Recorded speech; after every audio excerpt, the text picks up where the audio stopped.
কুয়াশাচ্ছন্ন আর ঠান্ডা আবহাওয়াকে উপেক্ষা করে বিমানবন্দরে হাজির হয়েছেন ফুটবল প্রেমীরা। উপলক্ষ একটাই, প্রিয় দল আর্জেন্টিনাকে বিদায় জানানো। গত কাতার বিশ্বকাপে দীর্ঘ ৩৬ বছরের অপেক্ষার অবসান ঘটিয়ে শিরোপা জিতেছিল আল বিসেলেস্তেরা।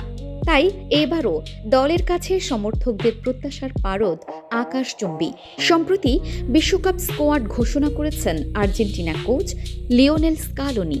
আর এর মধ্য দিয়ে রেকর্ড ষষ্ঠবারের মতো ফুটবল মহাযজ্ঞে অংশ নিতে যাচ্ছেন ফুটবল জাদুকর লিওনেল মেসি।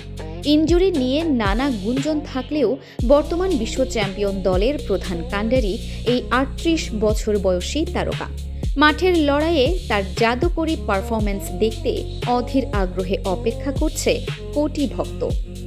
এবারের আসরে দলের সাথে বাড়তি সদস্য হিসেবে যোগ দিয়েছেন ১৮ বছর বয়সী তরুণ গোলরক্ষক ম্যাক্সিমো লেগুইজামান।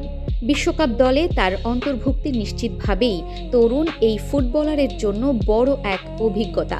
এদিকে বিশ্বকাপের মূল পর্ব শুরুর আগে ৩টি প্রস্তুতি ম্যাচ খেলবে আর্জেন্টিনা। উন্নয়নে বাংলাদেশ স্পোর্টস।